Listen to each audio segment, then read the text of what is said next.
Folks, Black Star Network is here. Oh, no punches! I'm real revolutionary right now. Black power. Support this man, Black Media. He makes sure that our stories are told.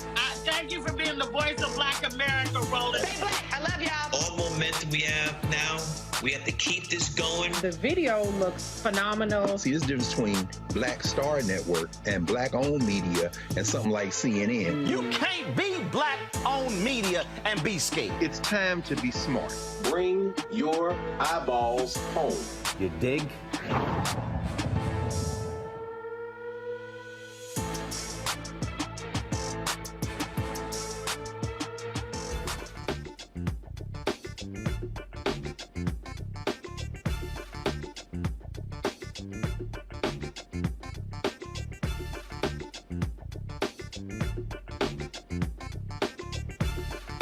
Today is Friday, September 30th, 2022. Coming up on Roland Martin Unfiltered, streaming live on the Black Star Network. The first Black woman to sit on the U.S. Supreme Court. Justice Ketanji Brown Jackson had her investiture ceremony today, taking the judicial oath.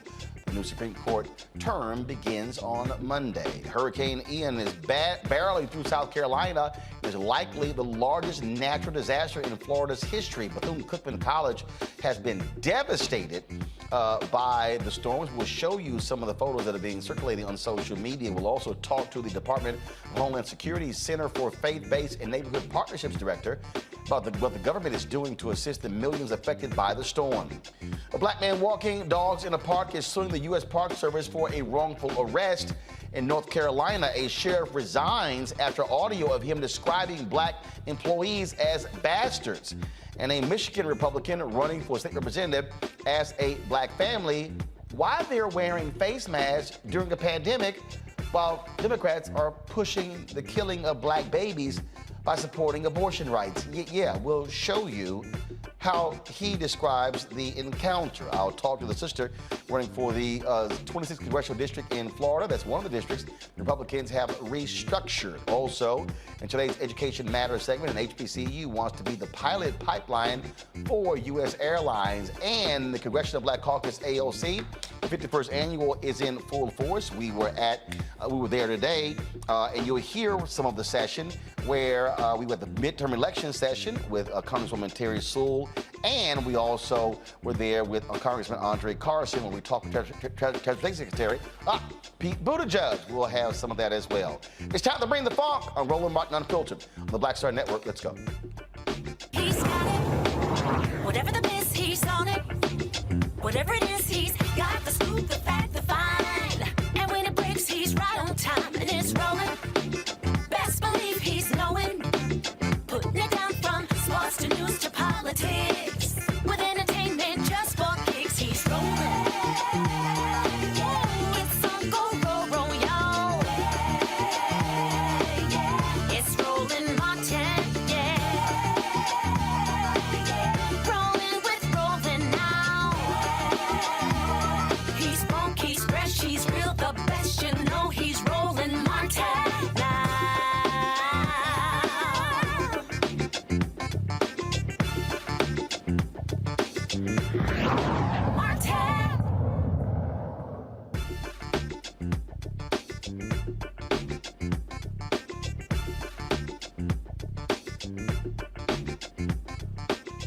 As South Carolina braces for Hurricane Ian, millions in Florida are picking up the pieces from the damage left in its path. Officials say Ian is likely the largest natural disaster in Florida history. President Joe Biden has already approved a major disaster declaration, allowing survivors in the hardest hit areas to apply for federal disaster assistance to help jumpstart their recovery.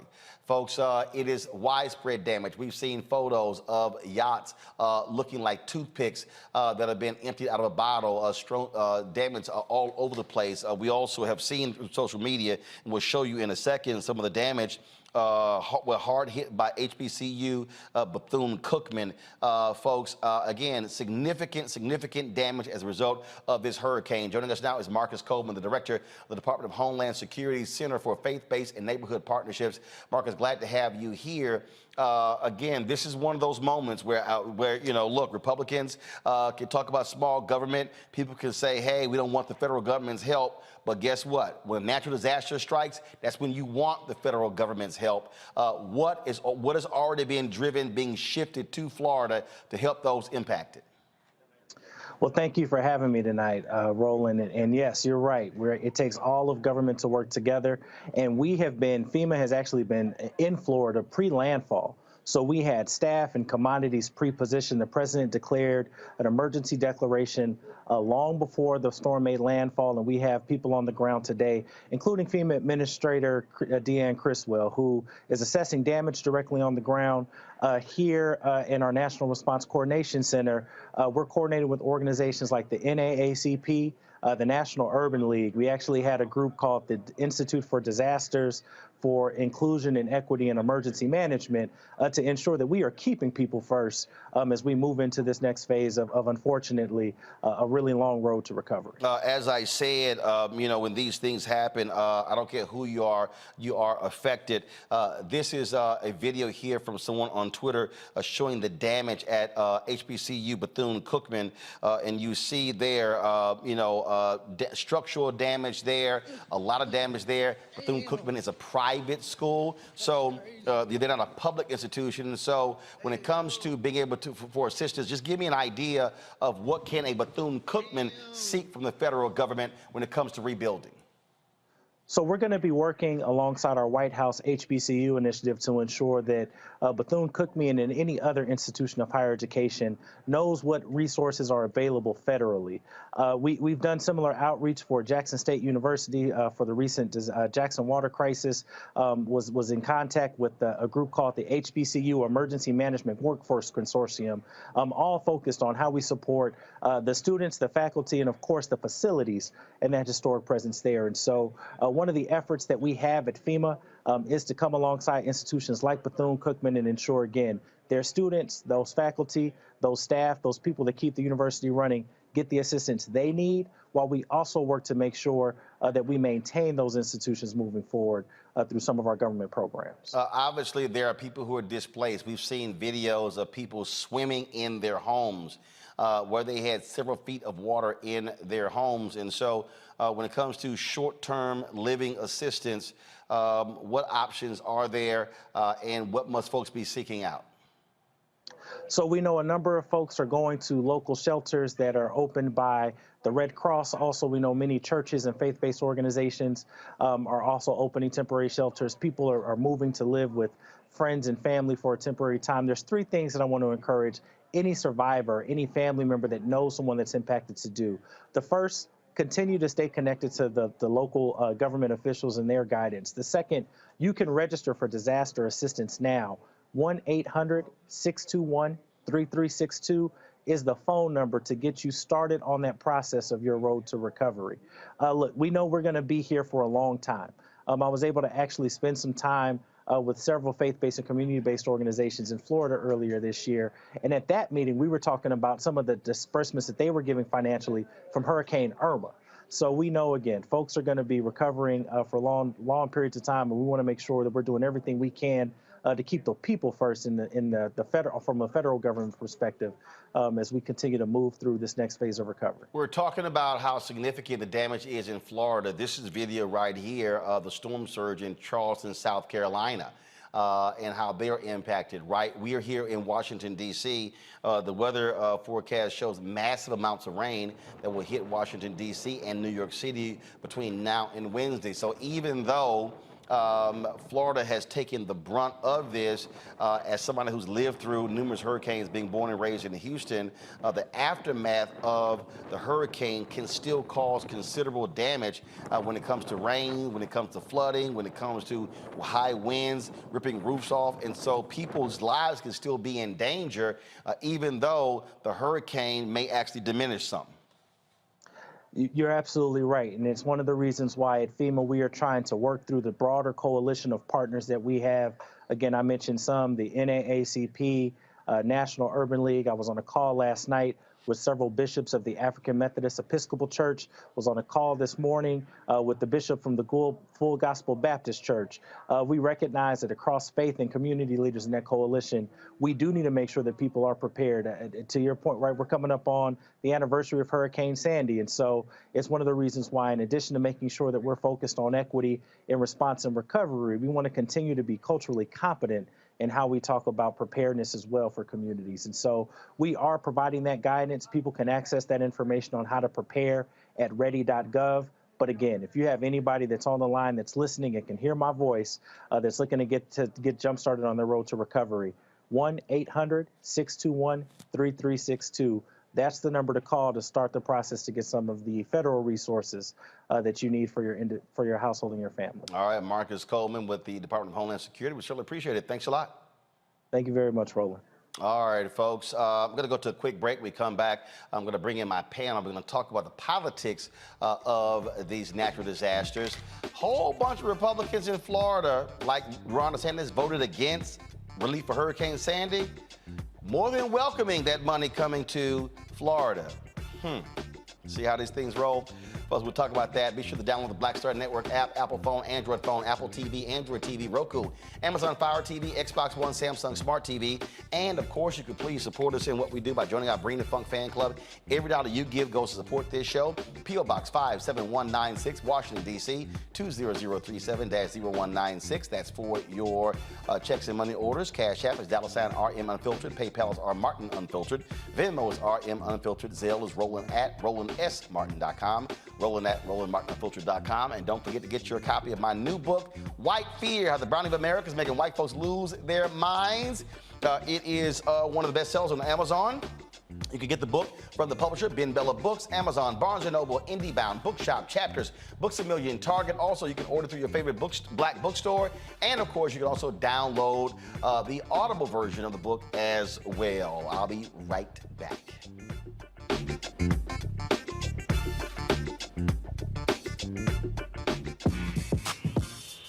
When we invest in ourselves, our glow, our vision, our vibe, we all shine. Together, we are black beyond measure. Hatred on the streets, a horrific scene, a white nationalist rally that descended into deadly violence. Losing their damn minds. As an angry pro-Trump mob storms the U.S. Capitol, we're about to see the rise of what I call white minority resistance. We have seen white folks in this country who simply cannot tolerate black folks voting. I think what we're seeing is the inevitable result of violent denial. This is part of American history. Every time that people of color have made progress, whether real or symbolic, there has been what Carol Anderson at Emory University calls white rage as a backlash. This is the rise of the Proud Boys and the Boogaloo Boys. America, there's going to be more of this. Here's all the Proud Boys, guys. This country is getting increasingly racist in its behaviors and its attitudes because of the fear of white people. The fear that they're taking our jobs, they're taking our resources, they're taking our women. This is white fear.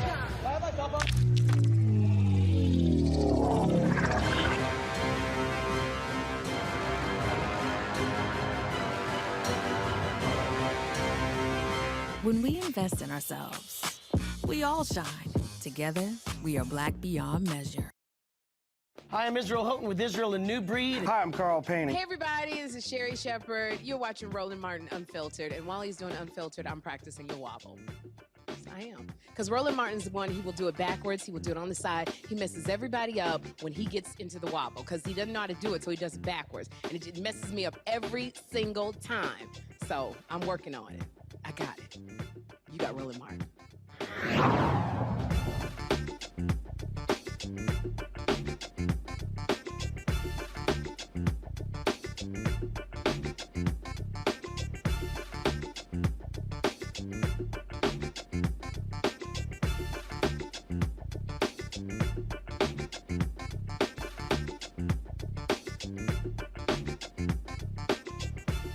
All right, folks, joining me right now is, of course, our regular panel on Friday, Michael Imhotep, host of the African History Network show, Matt Manning, civil rights attorney, and joining us shortly is going to be Kelly Bethea, communication strategist. Let's start you right here with you, Michael. I'm just getting a kick out of these hypocritical, pathetic Republicans, especially like Florida Governor Ron DeSantis. This is the man who, while he was in Congress, voted against hurricane aid to the folks in New Jersey for Hurricane Sandy. Oh, but he is more than welcoming of hurricane aid to Florida. Sounds like Rand Paul. When he was constantly always complaining about hurricane aid, disaster aid going to other states, yet when Kentucky got hit by natural disasters. Oh my God, Mr. President, please.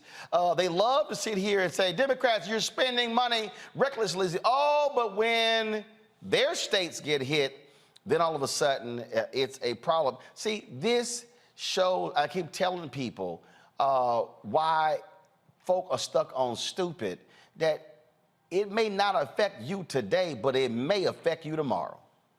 Absolutely, it's coming for you. And this is the chickens coming home to roost for Governor Ron DeSantis. And as I've said before, Florida needs to be desanitized. So back in 2013, when he was in the House of Representatives, he was part of the Tea Party. He voted against aid for New York and New Jersey behind Hurricane Sandy. Okay, and he said that it was more that tax and spend, put it on the credit card mentality that he came to Washington to stop. But also little Marco Rubio. In 2013 also, when little Marco Rubio was in the Senate in Florida, he voted against the aid for New York and New Jersey as well. Now, Ron DeSantis was on Tucker's show, Little Tucker's, Tucker Carlson on Fox News, and he said when a disaster hits, it's time to put aside the politics and do what's right for the people. I'm paraphrasing. Okay, this is what he said, but that's not what he did in 2013. Okay, so what we're seeing now, this goes back to something that Governor Cuomo said before he was forced out of office during the coronavirus pandemic. And he talked about how the blue states, or the states that lean Democratic, they contribute more on average to the national pot through taxpayer dollars than the red states, than the Republican states. Because you remember Mitch McConnell was talking about the money going to the blue states and New York, things like this for coronavirus. And Cuomo said, wait a second, who's carrying who? The Democratic states contribute more than the Republican states. So, you know, once again, this is an example of how elections have consequences. Luckily, we have a president in the administration that's not going to play favorites, okay, and help whoever needs aid. So, but Little Marco and Ron DeSantis need to be voted out of office in the 2022 midterm elections. And man, I just sit here and I just laugh at these fools. In fact, one of my followers just sent me this story here. Matt Gaetz, who really should be going to prison, the white R. Kelly, for his involvement with underage girls. Again, hypocrisy. Matt Gaetz, just days after Hurricane Ian ravaged his home state. This is a Newsweek article. Representative Matt Gaetz was one of the many Republicans to vote against a stopgap measure that will continue funding the government and provide billions of dollars in extra disaster assistance. It's like, where y'all think the money coming from? And they think, oh yeah, it makes me look like a big, burly, tough, fiscal conservative, but your constituents are in desperate need of help, and the money ain't coming from Florida. It needs to come from the federal government. That's right, Roland. And you know, what they do every time is they sell it to Republicans like they're being fiscally conservative or responsible is the terminology they like to use. And in reality, they're divesting people of funds that are specifically intended to help them in these circumstances. So it's a matter of them not only playing politics, but like Michael, I think, said wonderfully a moment ago, you know, DeSantis and these cats do this every time, right? When it doesn't benefit them, they go ahead and say, you know, we're not gonna vote for that. And even when it does, in this instance, benefit them, they find a way to politicize it and, you know, make it about themselves and their own agenda. So it's a sad thing that the people of Florida will not get all the money that's intended, especially extra monies, because I live in the area where Hurricane Harvey, you know, ravaged years ago, and we're still dealing with rebuilds. I mean, still, literally just this week, I was dealing with something related to Hurricane Harvey. So it's going to be a long, protracted road to recovery. And the fact that he would vote against extra monies just shows that, you know, a lot of times they're not working in our interest, even if his people need the money. And I also wanted to say for everyone out there, I went to college with Marcus Coleman. He is a brilliant that he's at the helm there for that community partnership with FEMA. And I trust that, you know, they will do what it takes to make sure that people get the resources that they need, irrespective of people like Gaetz standing in the way for their own agenda. Oh, absolutely. And I mean, I just sit here and just sort of laugh at these folks for how they respond in situations like this, and it's just like, really? That's how the cats will sort of operate. So, you know, I get a kick out of it. Today, we were over at CBC ALC, the 51st annual CBC ALC. And for the folks who don't quite understand what works here, you have the Congressional Black Caucus, which is the official members, 58 members of the Congressional Black Caucus. Then you have the Congressional Black Caucus Foundation Annual Legislative Conference, which is run by the Congressional Black Caucus Foundation. It kicked off on Wednesday. If you watch the Black Star Network, if you look at our YouTube stream, the Black Women's Roundtable had their event, which we live stream on Wednesday. Yesterday, and they had different groups, so it's not just the CBC members. I mean, you've got every kind of group imaginable holding events, holding galas, luncheons, prayer breakfasts, you name it, these things are happening. This morning, I stopped by.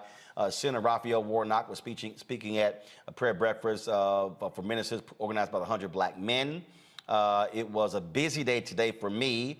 We kicked off this whole deal by where I led a major plenary session at the Convention Center dealing with the midterm elections. We had our legal scholars who were on the panel initially, folks like Maya Wiley, the Leadership Conference on Civil and Human Rights, Damon Hewitt, with the Lawyers Committee for Civil Rights Under Law.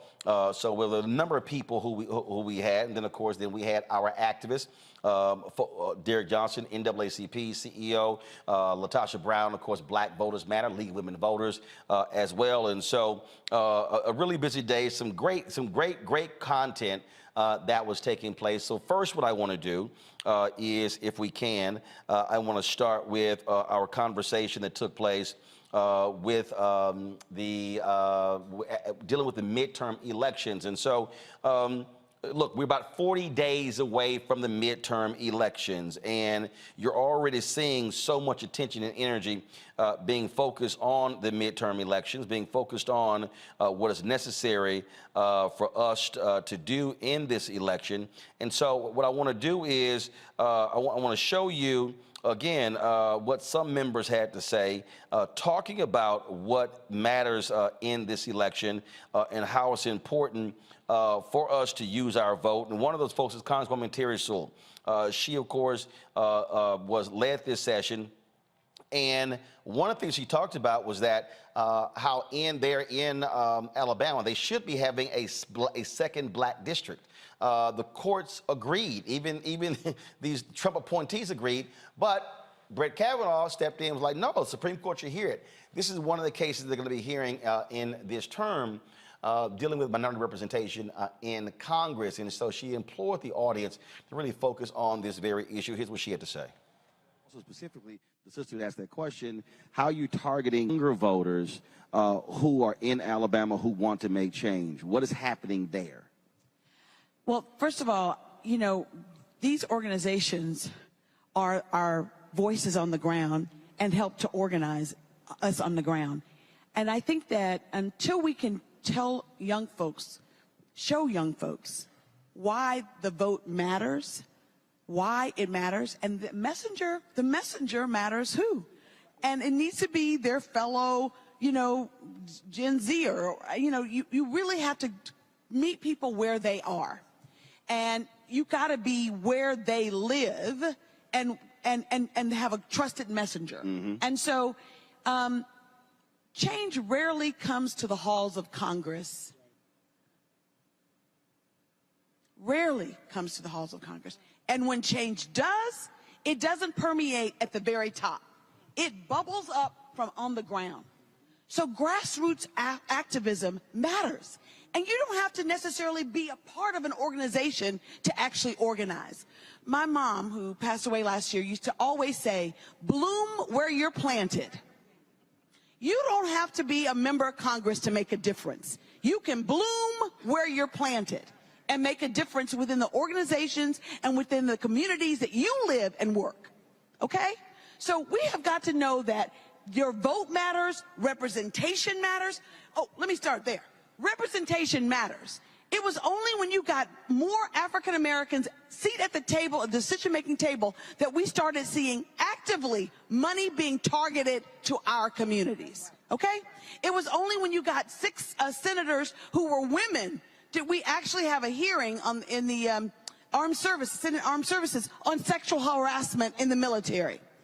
It was only when you had one black woman who sat on the on the Select Committee on Intelligence, that was me, that we actually got our national security folks, we held up the money until they addressed the diversity. I mean, the intelligence community and those committees, we have classified briefings. And, oh, by the way, classified budgets. Trillions of dollars of classified budgets. So I'm sitting at that table. I have before me, you know, all of the CIA, the DIA, and not one person looked like me. Not a woman and not someone of color. And so you don't want to necessarily be the only black one sitting there and ask the diversity question, but you better. Because the people who elected you need you to do that. And so, Mr. CIA, we're not going to give you some money until I start seeing some movement. And so that's important. So representation matters, but your voice matters. And in this great country that we have, our voices matter. And the best place to articulate your voice is at the polls. Let's go to the polls and let's go with a vengeance. Going to have final comments. Let's start with Heather. Now, I also moderated the Brain Trust session dealing with transportation, and who was there? Transportation Secretary Peter Buttigieg, and we talked about the money. More than $1.2 trillion was approved by Congress, and about half of that is going to be for infrastructure, folks. And I want to make sure that black people are getting our fair share. Denzel Washington played him in the movie. His name was Frank Lucas, and he said, "I'm going to get that money." So we're going to get right to the point of this, Secretary Buttigieg, and talk about the money. The federal government spends $560 billion a year on contracts. African Americans get 1.67% of that. One of the fundamental issues to build capacity, you got to be able to access the money. So billions have been passed. How are you making sure that African American businesses, contractors, engineering firms, architectural firms, PR firms, black-owned media are going to be participants in these billions of dollars that were passed by Congress, and it was the result of Congressional Black Caucus votes that actually made that possible? That's right. First of all, thank you. We start easy. Yeah, just jumping right in. I don't want to miss a chance, though, just to thank you for your voice and to thank Congressman Carson, who has been a leader in my native state of Indiana since before I was in elected office. Doesn't look old enough for it to be possible, but it is true, and it's so exciting to be here. So the question you're raising goes to the core of what it looks like for us to succeed with the president's bipartisan infrastructure law. $1.2 trillion is about to move through the U.S. economy, about half of that in transportation.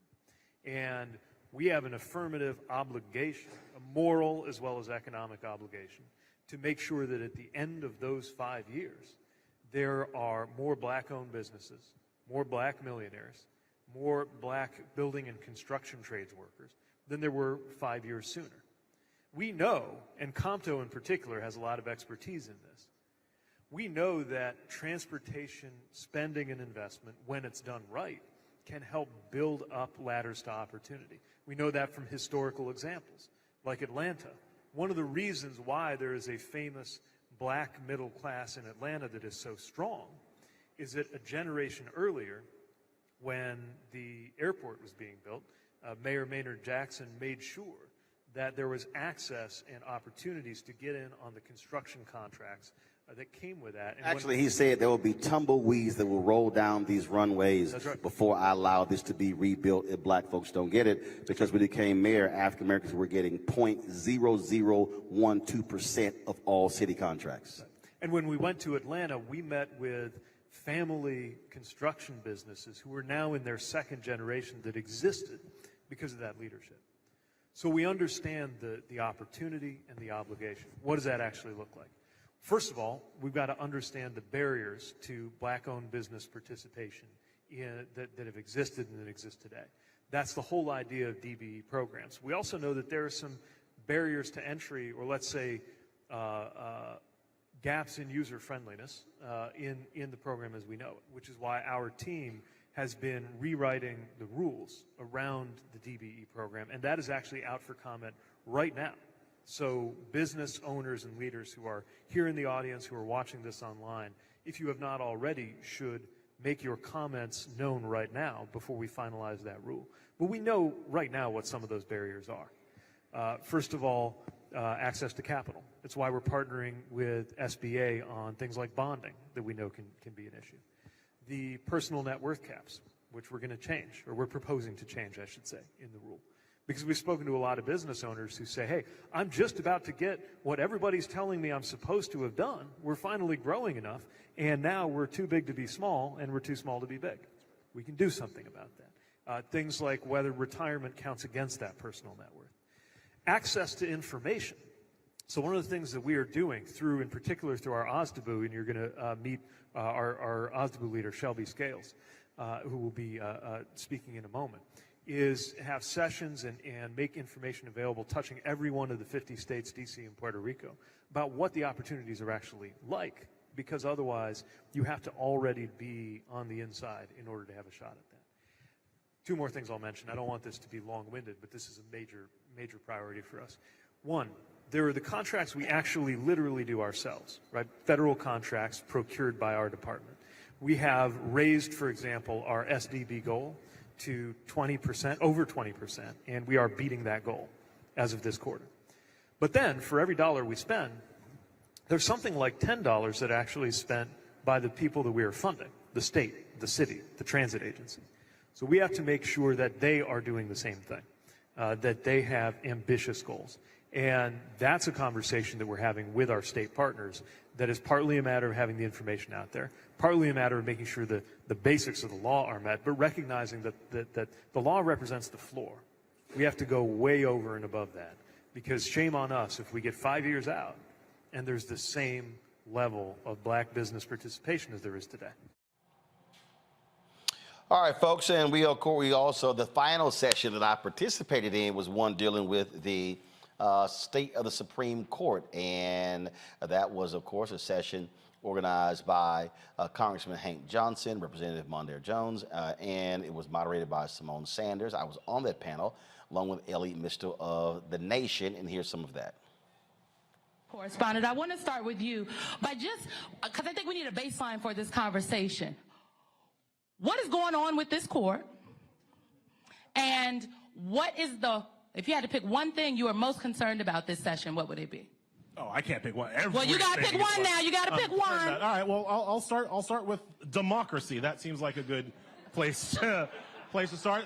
The court is going to hear two major cases that will determine whether or not we have a republic this term. The one that has gotten most of the press is a case called Moore v. Harper. This is the independent state legislature theory. This is the theory that the state legislatures, not the voters, not the courts of the state, but the state legislatures of the state, actually get to decide the voting rules of the state, who gets to vote in the state, whose votes count in the state, whose votes can be thrown away in the state. This theory is so controversial that the first version of it was surfaced by William Rehnquist in Bush v. Gore while he was casting about trying to come up with a way to make George Bush president over a court-ordered recount in Florida. I'm gating myself a bit.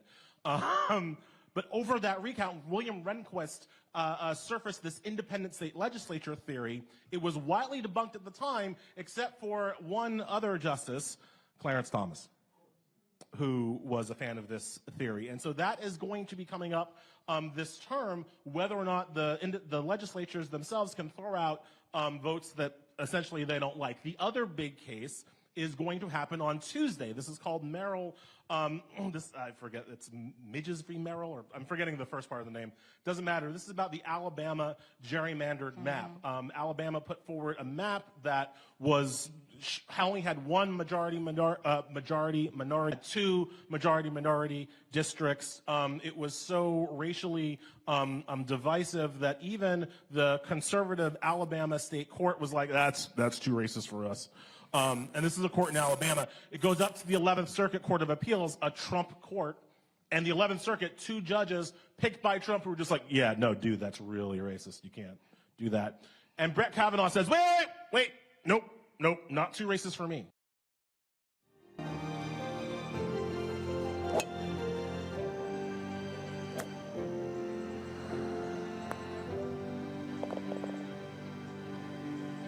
Not sure what happened there. Looks like Ellie got cut off. But let's go right to our conversation. We'll just cut that short. Folks, if you missed that session, first of all, you missed any of those 3 sessions, just simply go to our Black Star Network app. We live stream all 3 of those. You can see them there as well. Again, Michael Imhotep, Matt Manning, and joining me in the studio is Kelly Bethea. There are people, Kelly, who might say, all right, you have the CBC, ALC every year, and you've got folks who go to parties, who go to receptions, who go to galas, who go to award shows. But the reality is this: when you talk about public policy, this is probably the largest collection of public policy advocates and experts who are providing the kind of information that people need to know and understand to then know what to focus on now as well as in the future. I completely agree with that. And that's honestly why I love CBC ALC Week, because to me, it's more than just a convention. It's really like a massive think tank where all the brightest Black minds in the country and oftentimes the world come together to brainstorm how to better serve our Black communities abroad and wherever we are. So when I was at a couple of your panels, and I absolutely love the discussion. And then you have the ones where if you just want to know what's going on in that particular arena, such as entertainment or health or anything like that, this is the perfect place for you to interact with some of the brightest Black minds in their respective fields, which is why I love CBC and ALC. I actually don't really go to a whole lot of the galas and the social things as much because I'm kind of a nerd and I actually am there for the sessions and the seminars. But it is truly an experience that I feel like everybody should do at least once, especially now that it's in person. Matt, there are also Nicole Hillary Austin Hillary, who's now the CEO of the CBCF. They're doing something now that I sort of called them out years ago. Every session this time has been recorded and I believe live streamed. But I definitely know they're actually being recorded. Every session. This is the first year that's actually happened, and I kept saying, what the hell is the whole point of having all of these great advice, great discussions, various panels, and if you weren't here, then you didn't know what was going on. This is what I'm just a huge believer in, driving the information out. And so you take the panel that we did on the Supreme Court. You probably had 250 people probably in the room, maybe. But let's just say 150 or 200.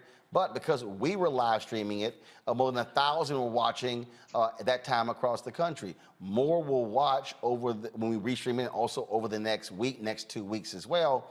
And this is the kind of info that we need, because too many of our folks literally are walking around having no understanding of the ramifications of Supreme Court decisions, public policy, what's happening on the federal, state, and local level. And again, they're covering a myriad of topics, ranging from hip hop and politics, ranging to Black maternal care, to economics, you name it. And so there's value in it. I'm glad to see now they're getting the information out to a broader audience. I think that's incredibly important. And I think, they have not only a moral duty, but a duty as professionals to disseminate that information. And really, it's a drum that you beat on this show every week, and one that Michael's also very good at in telling people to go to whitehouse.gov or congress.gov. A lot of times people feel like, they don't know where to find the information, and then finding information that breaks it down in a way that they understand can be difficult. And I'm glad that you played those 3 clips, because I think in each one of the speakers spoke pretty directly and pretty clearly about what the intended issue was or the intended, curative approach to it. So that's important for our people to have information. There are a lot of people who I think are intimidated by some of the processes, especially in government. Congress has a million rules. It's hard to always know those rules, right? So it's important that the CBC record this information so that people can see it and hearken back to it, especially when we discuss issues on the show and when they hear them otherwise, so they can see, well, this is what they were discussing at that panel. This is how the law is being broken down, for instance, as it relates to that independent state legislature theory. I mean, that's really insidious stuff, right? So to have somebody like Ellie Mistel breaking it down for you to understand what it is at its core is important. And I commend them for recording it so that it's there for posterity for people to review. Information is power. That is a phrase coined by Kathy Hughes at Radio 1, and it is one, Michael, I agree with. It trips me out when I hear a lot of people, man, the CBC ain't this, they ain't that. Anytime I hear somebody say that, it's a good bit. They literally have no damn clue what the hell the CBC does. Well, yeah, they don't read. That's part of the problem. I mean, if they go to thegrio.com and read some of the fantastic articles by April Ryan, they'll get more information and see the policies that the CBC is pushing and have gotten passed. If they watch Roland Martin Unfiltered, they can see you interview members of the Congressional Black Caucus. So when they say that, there is a, how should I put this politely?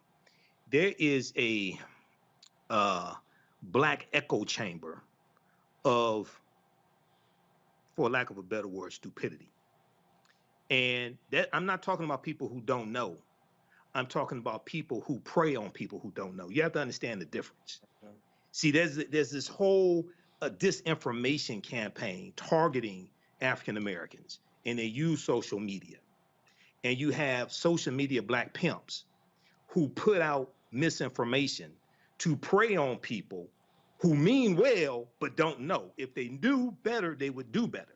So we have to understand the difference. This is why the Black Star Media Network is so important. This is why the African History Network is so important. I've been to the Congressional Black Caucus meeting, Congressional Black Caucus Legislative Weekend. I attended some of the, back in about, I think it was 2016, Roland, because I met you there in person. I attended some of the panel discussions that you moderated as well. One of my teachers, Dr. Leonard Jeffries, was there because every year when they have the Congressional Black Caucus Legislative Weekend, there's a panel discussion on reparations. So Dr. Leonard Jeffries was there, Dr. Wade Nobles was there, other people like Joanne Watson from here in Detroit. So this is extremely important. I got to meet so many people. I did some interviews while I was there. I got to meet so many people. That is the place to really be. And it's good that they're documenting it, recording it and documenting it to preserve it, but also to rebroadcast it so people who could not attend could get this information. Because as I said before, and I'll wrap up with this, this is the most critical, most important midterm election probably over the last 100 years, because this is the first midterm election after an insurrection has taken place since the 1866 midterm election, the year after the Civil War ended. So we have to be armed with knowledge, and we have to understand how policies directly impact our conditions, because Republicans understand this. Okay, we have largely been kept in the dark on this. So the Congressional Black Caucus Legislative Weekend is a very powerful, important event to attend and to be part of and to learn from as well. Indeed. And again, folks, there's lots of information taking place and that people need to know. And there was something that happened during the, I sort of made this point during our Supreme Court session that I want to talk about here. And I get it. I get how the public responds to celebrity. And every year, Congressman Andre Carson sponsors the Hip Hop and Politics session. I know it well. I've moderated that session probably 5 or 6 times. But what gets me is when I see how folk react. When I look at, even at CBCF, the entertainment-driven panels, and I'll see these massive crowds. Right. And I'll go, okay, I get that, no problem. But if you don't think these other issues have a even more profound and mistaken, it's just like when I talk about on social media, when I'm talking about how do we access the billions of dollars that are being spent in various industries.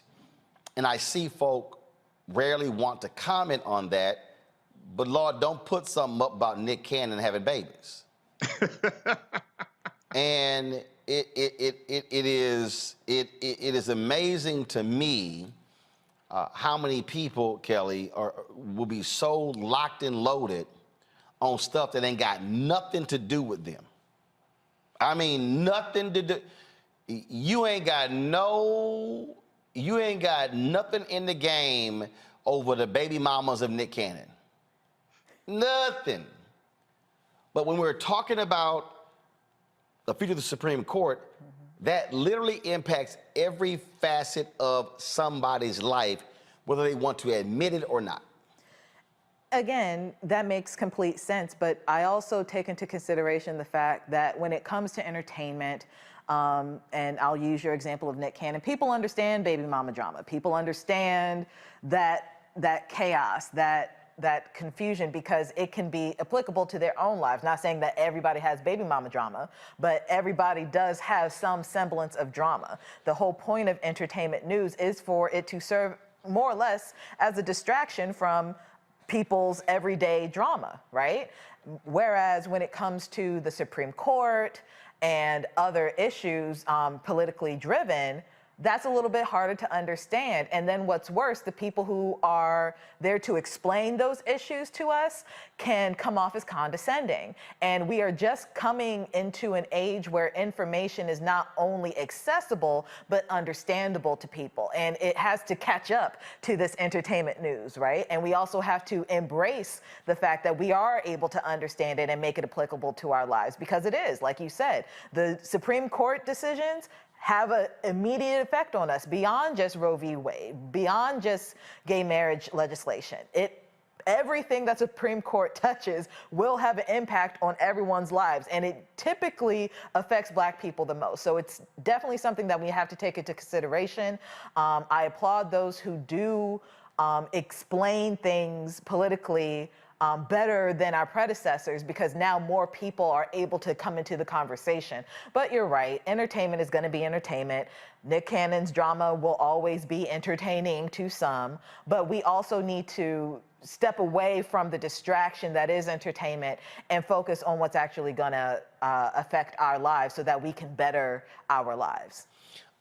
I'm just, I guess my concern, Matt, is that this for me is the equivalent of the house is burning, but you on your cell phone talking to your girls or your boys about shopping or who won the game. You might want to turn around and say, oh, damn, my house on fire. Yeah. And I am concerned because I don't think a lot of people understand the depths at which conservatives are going to go in order to lock in them having control for the next 100 years. I mean, they are playing a long game that I just don't think people really and fully understand. Yeah, I think you're 100% right. And I think in speaking to that, not only do we have to combat disinformation, you have to combat the mindset that some people have that everything is rigged, that none of it can be trusted, and you can't trust the Democrats the same way you can't trust the conservatives. There are definitely issues in each party, and there are issues in every respective issue. But this is a long game thing. You're exactly right. I mean, for Trump to have appointed over 200 federal judges, people don't understand that they serve forever. So that's really a long game thing. And a lot of the issues that we're discussing, including things like letting state legislatures decide what votes count and don't count are things that will have generational effects, not just immediate effects. So to use your metaphor, not only are we on the phone and not paying attention to the house, but we're not considering all the other houses that are going to burn down the street and how long that fire is going to continue raging if we don't take the time to really look at it now. But with that, kind of to Kelly's point, I think it's incumbent on the firefighters, if you will, the people who have the information to put out the fire, to explain to people not only how hot that fire is raging, but what we need to do to make sure that that fire is suppressed as quickly as possible. And some of it is disseminating the information, but also some of it is like, yo, I know you don't trust any part of the government, but like this affects your life. This affects your taxes. This affects your kids' education. This affects your health outcomes. It's holistic and it affects you irrespective of whether you want to be involved in what's going on. So in that respect, you have a duty to be informed. So I think there's a dual duty and a dual emphasis. But I do think that, we need to get over that idea that we can't trust any part of it because it affects us. And that's really where the crux of it lies. No, I just want Michael folks to understand that the other side, they ain't playing.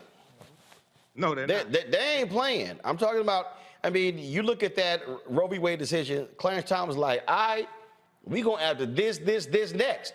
They're not, when people start signaling to you what their intentions is, what they saying is, we got the votes locked up. We can run the table if we want to. Right. And that's what they're going to do. If Republicans take back control of the House and the Senate, I don't think they're going to, but if they do, this is, we have no idea what's in store. If Donald Trump wins in 2024, which I don't think he will, but if he does, you go read the stories by Axios by Jonathan Swan about a second Trump term and how they're going to remove a lot of they're going to reclassify employees. They're going to reclassify a lot of them and fire a lot of them and replace them with Trump loyalists. It sounds like something from Adolf Hitler. It sounds like something from Mussolini. It sounds like fascism. Okay, so one of the reasons, going back a few minutes ago, you said that Republicans want to control the courts and things like this for the next 100 years, and people don't understand that. The reason why many people don't understand that, especially African Americans, because they don't understand the history of the last 100 years, especially the last 154 years, going back to the end of slavery and Civil War Reconstruction, but then the Jim Crow era, where they rewrite the state constitutions to do the same thing that Republicans are trying to do in state legislatures across the country. Suppress the African-American vote. They impose poll taxes, literacy tests, things like this. They rewrote the state constitutions because in South Carolina, for instance, the majority of the state legislature in South Carolina were made up of African-American men. They saw the changes that were taking place in this country because African-Americans were voting, and they made a concerted effort to stop that. So most of us don't understand this history. So when we see it come around again, we don't understand how to stop it. This is why I was warning people in 2015 and 2016 about Donald Trump, because he ran on the platform of law and order. That's a throwback to Richard Nixon, 1968. Richard Nixon was a backlash to the civil rights movement, the Black Power movement, the rebellions taking place all across the country, like in Detroit, 1967, affirmative action, things like this. And Donald Trump was a combination of Richard Nixon and George Wallace, governor of Alabama. So if you don't understand history, you don't understand when these events start rhyming. Lastly, it's extremely important to understand the voter suppression laws, over 400 voter suppression laws being pushed. 19 state legislatures have passed about 34 voter suppression laws. That is heavily being financed, and those laws are heavily being written by American Heritage Action, Action, I think it is, the sister company to the Heritage Foundation, sister organization to the Heritage Foundation. Mm-hmm.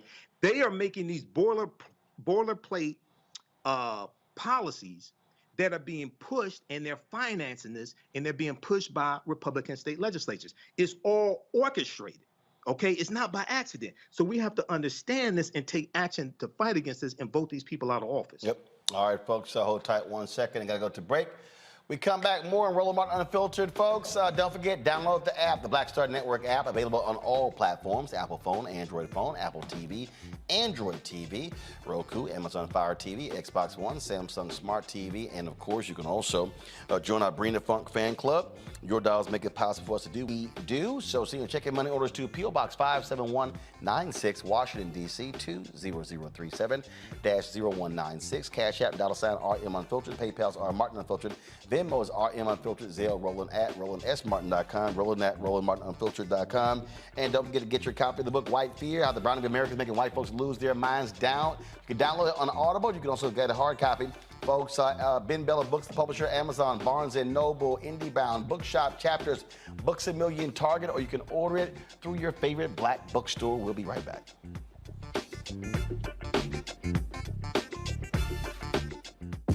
When we invest in ourselves, we're investing in what's next for all of us. Growing, creating, making moves that move us all forward. Together, we are Black beyond measure. On the next Get Wealthy with me, Deborah Owens, America's Wealth Coach, African Americans have an average student loan balance of more than $30,000. Student loan forgiveness has been a long time coming. The Biden administration has introduced a new program that's going to allow you to have almost or up to $20,000 forgiven.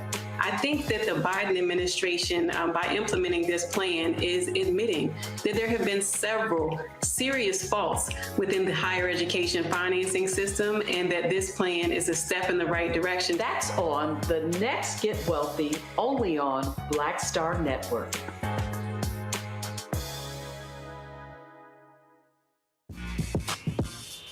When we invest in ourselves, our glow, our vision, our vibe, we all shine. Together, we are Black beyond measure. When you talk about blackness and what happens in black culture, we're about covering these things that matter to us, speaking to our issues and concerns. This is a genuine people-powered movement. There's a lot of stuff that we're not getting. You get it, and you spread the word. We wish to plead our own cause. Too long have others spoken for us. We cannot tell our own story if we can't pay for it. This is about covering us. Invest in black-owned media. Your dollars matter. We don't have to keep asking them to cover our stuff. So please support us in what we do, folks. We want to hit 2,000 people, $50 this month, raise $100,000. We're behind 100,000, so we want to hit that. Y'all money makes this possible. Check some money orders. Go to P.O. Box 57196, Washington, D.C. 20037-0196. The Cash App is $RM Unfiltered. PayPal is R Martin Unfiltered. Venmo is RM Unfiltered. Zelle is Roland at RolandSMartin.com. I've always said this: rather than to continue to fight for a fair piece of the pie and the equal slice of the pie, I want my hand on the knife that cuts the pie. And to that extent, who bakes the pie and who puts it in? And that's one of the things that got me involved in going into politics in the first instance. I'm tired of people making decisions for me. Right. And mine. I want to be a part of that decision-making process. And luckily, it has paid off in terms of seeing the progress that many people in America have made, particularly people of color. One thing bothers me now that we seem to be losing that. Right. Saying that we've got to be more concerned with other people than those people who were here. We built America.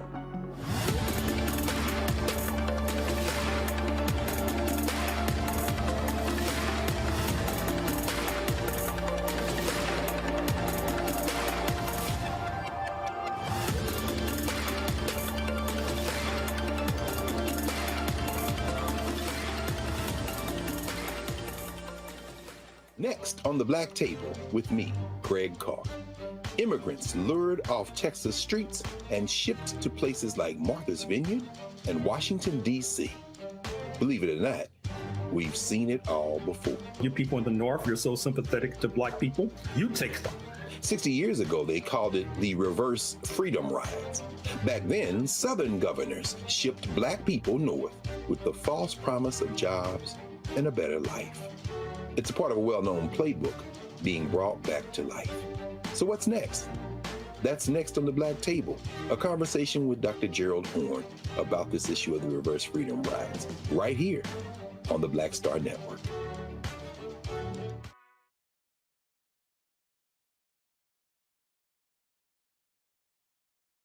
Hi, everybody. This is Jonathan Nelson. Hi, this is Roland Martin, Unfiltered.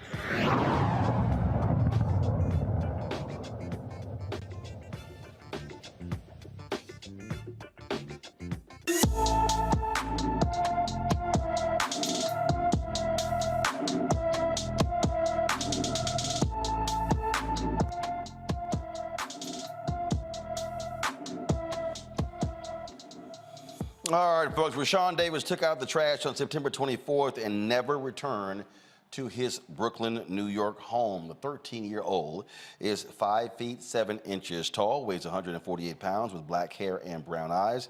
Rashawn was last seen wearing a green shirt, green shorts, and blue MCM sandals. Anyone with information about Rashawn Davis should call the New York Police Department at 718-287-3225, 718-287-3225.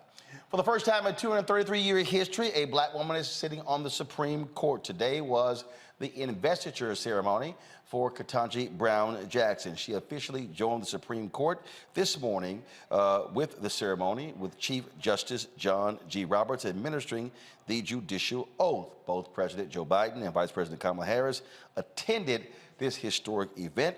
Justice Jackson will help bring some balance to an increasingly conservative court and lose credibility that has lost credibility with the American people on a daily basis. And with the looming possibility of indictments of Donald Trump, Associate Justice Jackson could hear cases about executive power and congressional oversight. One of the things that we've been talking about is the appointment of federal benches. And Brown, of course, she is one of 8 black female judges President Joe Biden has nominated that have been confirmed. He appointed 13 black women, the most by any sitting president. Judge Tiffany Cunningham became the first black judge ever to serve on the federal circuit. Judge Candace Jackson Akiwumi became the only woman of color serving on the 7th Circuit and just the second black woman to serve on the court ever. Judge Eunice Lee became the only black woman actively serving on the 2nd Court, and the second black woman to serve on the court ever. Judge Holly Thomas became the first black woman to serve on the 9th Circuit from California, and is the second active black woman judge on that court with 29 active judges. There are a few pending nominees, including black women who become the first to serve on the 3rd Circuit, Delaware Supreme Court Justice Tamika Montgomery Reeves, the 5th Circuit, Judge Dana Douglas, and the 11th Circuit, Nancy Abudu. The thing here is that we also now, one of the things I was talking with folks, Matt, about on this issue is that part of the issue is, yes, it's great to see these particular judges here, but a lot of these judges are replacing black judges. I was talking to someone who on this issue, and they said that what really should be happening is we should be seeing an expansion in the number of judges as opposed to replacing black judges. We want to see more on the federal bench. Yeah, I think that's important. And I think it's important, especially on the appellate level, to have judges, because you're not only looking at what's happening in trial, you have people who are deciding what cases should be remanded back to the district court and what cases should be decided in a certain way so that if they go up to the Supreme Court, you know, you have a solid base of decision. So I don't disagree with that principle. I think it should not just be replacing the black judges, but it should be expanding those judges. And it should really be about making sure it's not purely ornamental, because the reality is, you know, of the Supreme Court justices, there have been 116 since the inception of the Supreme Court, and only 8 have not been white men. So, I mean, the dearth is just ridiculous. The number of judges that have been white overwhelmingly and male since the institution was founded in general, the federal courts, is just overwhelming. So it's important to not only replace those judges and not give us just this feeling of, you know, we feel good because we have a person who looks like us in the position. There should be a true proof that there's an intention equity on these benches. And to that end, one thing I wanted to mention is, as we look at issues like qualified immunity and voting issues and other issues that are going up to the Supreme Court, sometimes the lived experience of those judges is super important, like that judge in Mississippi who wrote a 76-page opinion basically saying this law is bunk, I have to follow it, but this is a law that we need to change. I can't remember Your Honor's name in that instance. That's important because that's not the kind of thing we've seen from judges who have not had the lived experience of being Black and in America. So it's important for the judiciary to have those faces so that they can, impart their lived experience when they're making judicial decisions that affect our lives. There are some people, Kelly, who have tried to dismiss these appointments. And I got to remind people, you got Judge Cannon, who was making these rulings dealing with the Department of Justice in the search of Mar-a-Lago. We can look at so many examples of how one judge weighing in can alter history. So I think people make a serious mistake when they act as if these judicial appointments are not that big of a deal. But that also goes back to what we were talking about in a previous segment about who actually is informing us of this information and how is it being digested. I think it goes back to how we were explained how things worked in the past and how it was coming from a more condescending tone. So you kind of, drown it out. And what's worse, in you drowning it out, you gravitate towards somebody who only knows this much about it, but it actually sounds like something palatable, so you gravitate towards that misinformation. And the misinformation given is that judges do not matter. Judges absolutely matter. First and foremost, they are at the top of their game as far as the law is concerned. There's a reason that they were appointed. They have been spending their entire lives studying jurisprudence to make sure that they have the wherewithal to make decisions on the bench. And they affect our lives on a very personal level. Like, again, we see this from the top of SCOTUS down to the Adnan Syed case down in Baltimore. It happens and it occurs on every single level of the judicial system, and it affects us intimately. We just need to get that information from people who not only understand that, but are able to explain it to us in such a way that doesn't sound so condescending and that is easily digestible. But no, judges absolutely do matter. And we frankly need more judges who understand the experience, going back to Matt's point, who understand what Black people are going through. And again, cautioning those who are in power that appoint judges to not just replace a Black face with a Black face, because we don't want to be tokenized. We want to be utilized so that we can better our communities. I always talk about, Michael, connecting the dots, and we simply cannot just overlook what these judges really mean long term, and then when you're able to build upon that, so Democrats are able to hold on to the United States Senate or even expand their power, then now you're talking about potentially by the time the end of the first term of Biden-Harris, they may very well be able to appoint more federal judges than Trump did. Yeah, hopefully so. Trump got 226 confirmed, and this goes back to understanding not just the courts and the importance of the court, but also the role of the Senate, because it's the U.S. Senate that confirms the federal judges and confirms U.S. Supreme Court justices. So in 2014, when Republicans won back control of the Senate, Mitch McConnell and Republicans blocked 103 federal nominations from President Barack Obama. One of them was the Seventh Circuit Court of Appeals, an African-American female judge that Obama nominated in 2016 named Myra Selby. Myra Selby was blocked. She wasn't even given a hearing. When Trump becomes president, because many people don't understand how the Electoral College works, which once again deals with law, then they filled her seat with Amy Coney Barrett. When Ruth Bader Ginsburg died, they rushed Amy Coney Barrett through in about 9 days before the election, and now she's on the Supreme Court ruling on the Dobbs case, which basically repeals Roe versus Wade. Okay, so we have to connect the dots and understand the courts interpret law. The laws coming from the legislative branch of government, the courts can determine whether it's constitutional and the law remains or strike down a law. It's going to be the courts that determine whether or not the African-American farmers and Latino farmers, et cetera, will be able to get the $4 billion in debt forgiveness that's in the $1.9 trillion American Rescue Plan. That's dealing with the courts. So we haven't really been explained how politics and laws impact every aspect of our lives and the role of the courts. Republicans understand that much better than Democrats and African Americans, but we're starting to learn that more.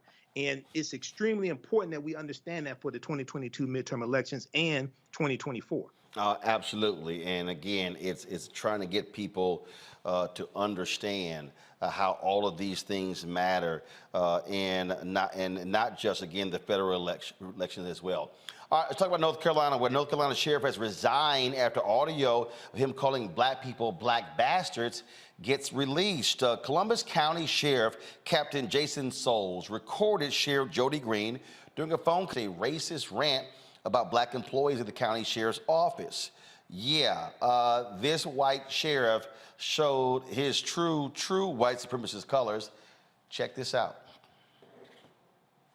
The first place I see, I've got the office numbers too. I mean, the first extension that Melvin Campbell or Lewis Texas called, they're gone.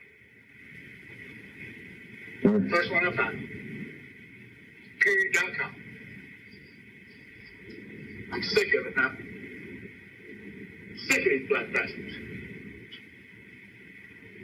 Well, they clean the house and be done with it, period, and we'll start from there. What are they trying to say? It's just shit all the time.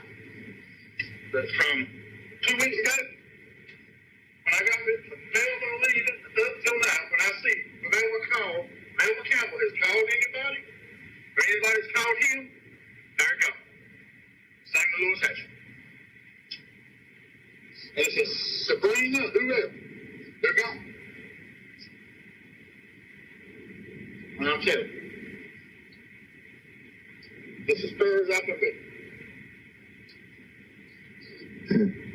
Just giving you heads up, that's coming. When me and Boyd and Nancy go through it tomorrow, the first numbers we see, they ain't gonna make it, brother. I'm telling you. They might as well come somewhere else to go. If you ain't with me, I ain't referring to you, but if they're not with me, they're against me. And they're gone. Talked about his black political rival, a sergeant in his department and a black detention officer. The audio was reported to county commissioners, but only one responded to the complaint. North Carolina State Bureau of Investigation is looking into allegations of obstruction of justice by the now former Columbus County Sheriff and deputies under his command. See, y'all, this is the stuff I'm just trying to explain to y'all that keep going on, that we kind of act like when these folk get in power, they show their true colors. And speaking of this fool here, he wants to be in power. This dude in Michigan. So a Republican Michigan State Representative candidate named Jason Wolford recently appeared on a podcast called The Gray Area and recounted a story about him seeing a black family at a Cracker Barrel restaurant wearing masks. Now, they minding their own business. They wearing masks. So this asshole, he decides, instead of minding his own business, he wants to roll up on them and ask them why they thought it necessary to wear masks in the midst of a pandemic, but then somehow he wants to bring abortion into this. Watch this, fool. I just want to say this, and I want people to listen very, very carefully here, so this is not taken the wrong way. But we were in Cracker Barrel, and let me preface the story to this. My wife is Mexican, okay? So she's got some fire in her. She's got some fire in Fuego. her, right? She's a fuego, muy fuego, yeah. So but my point is, and then my youngest daughter is married, and she has, her husband's half black. So my point is this: the people that are listening right now, remember that story when what I'm about to say. So we're in Cracker Barrel, and I see this family walk in, and for the sake of description, I'll say black, African American, whatever, as we'd say in the Marine Corps, dark green. Okay, and they all have masks on. This is just a couple weeks ago, and then they sit down and they have mask on, and they lift the mask off to eat, then they put it back on. And when I saw this, I went over to them and I said, "Excuse me," I said, "I want to tell you a story real quick." And I said, "You see my family over there? I said, my wife's Mexican, my granddaughter's 25% black. I said, I just want you to know where I'm coming from when I say what I'm going to say. I said, I want to remind you that first, anybody at this table, you're not black and I'm not white. You're dark brown and I'm piggy pink, okay? So having fun, because I don't like that narrative of the black and the white. It's very divisive and people have bought into it. And the Marine Corps were smart in that for dark green, light green, whatever. But my point is, I told them, I said, listen, do you find it ironic that the very people that are telling you to wear this mask are the same people who go into your inner cities and slaughter the babies of black and Hispanics? Those are the same people telling you they care about you and to wear that mask. And so I don't mean to be political, but at the same time, right is right and wrong is wrong. And you said earlier, you know, you sniffed things out and it looked like this thing we were going through had more holes than Swiss cheese, right? And so I just want those that are listening, you know, brown, piggy pink, whatever they want to say color-wise, across social races, financial, you know, means. We need to pay attention to our freedoms and what's being taken from us, what we're allowing to be taken, and then also the agenda that's being pushed on us, because it's just so many times not the fact.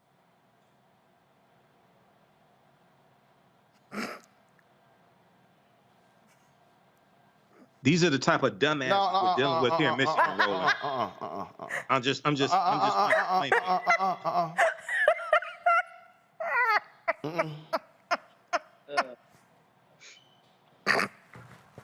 I've lived in Michigan 51 years.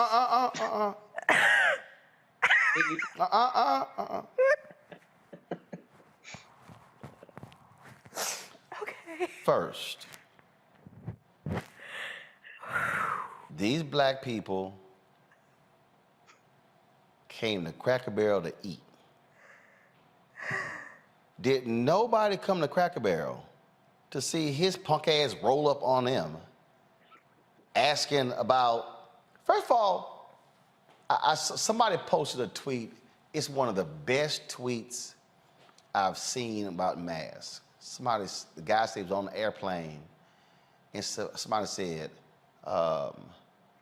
what's the value of you wearing that mask? He said, this mask keeps me minding my own damn business. Now, here's what's a trip, y'all. This white man don't know who the hell these black people are.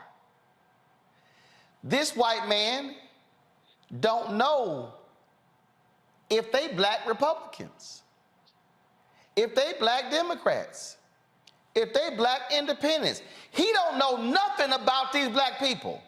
He just decided to get his puffy, what do he call himself, Matt? Piggy pink. Piggy pink. He decided to get his piggy pink ass up, roll up on this black couple, interrupt their damn breakfast, and then he goes, the folk telling you wear the mask are the ones slaughtering black babies. Okay, what's Piggy Pink's name? Piggy Pink. Jason Wolford. Jason Wolford. Okay. Wolford. Yeah. I wish I knew the black family. And I wish they would have said, let's just say Jason brought his piggy pink ass in front of me. And I would have said, first of all, why you bringing your ass over here? And then when he finished talking, I would have said, hey, Jason, you got anything to say about black folks who've been slaughtered by cops? Then I would have said, hey, Jason, since you care so much about black people, what you got to say about your party being the one defending Confederate statues and memorials? Hey, Jason, since your ass got so much to say, what do you have to say about your own party overturning the will of the people when it comes to the commission to redraw districts? Since your ass got so much to say, Piggy Pink.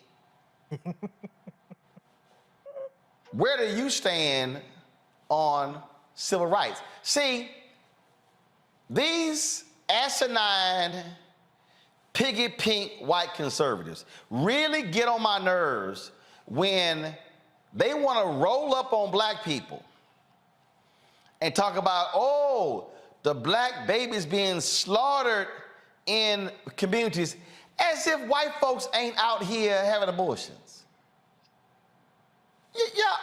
Y'all, math is math. If y'all telling me that black people, and I've seen them throw, let's say if there are 500,000 black abortions a year, we represent 13% of the population. Do you know how many white folks are having abortions every single year? But y'all notice how they don't roll up on white folks like that. Because see, this is the game that they try to play. See, so Michael, this ain't limited to Michigan. This is Michigan, Ohio, Iowa, Illinois, Georgia, Tennessee, Mississippi, Alabama, Arkansas, Texas, Arizona. We could go on and on and on. And they love to play black people as if we somehow don't know what their game. No, game recognized game. And so I really wish that black couple would come forward to just light this fool up, Piggy Pink, for his bid. And then, now y'all, before we even get started,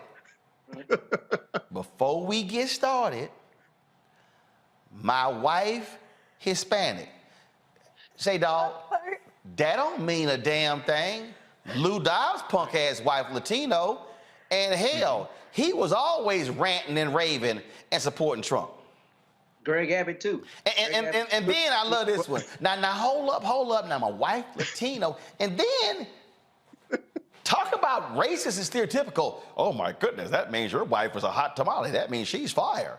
Oh my goodness, she's a bottle of Tabasco sauce. He's fuego. Yeah, that's essentially what they said about the man's wife. And he's like, oh my God, you're right. I'm like, his wife should make you slap your dumb ass.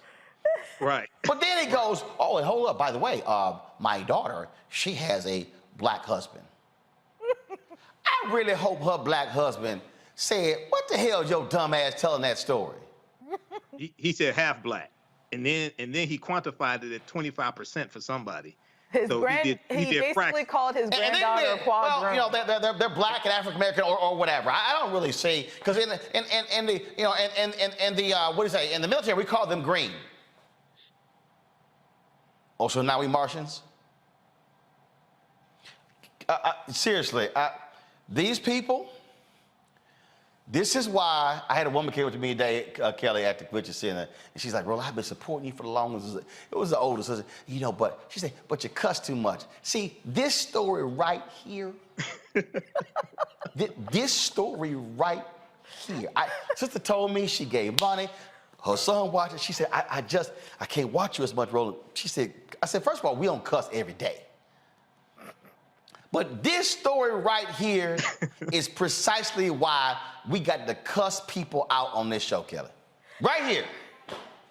I mean, sometimes you just don't have any other language other than profanity. And this is one of those times. I mean, it is said that with the human brain, the more you know and the more intelligent you are, the wrinklier it gets. You get the ridges and stuff in the brain like you see in pictures. Only say what came out of his mouth regarding his wife, his daughter, and his grandchild, but also the conclusions that he drew from wearing a mask to abortions. Like, you can't make that make sense, because it doesn't.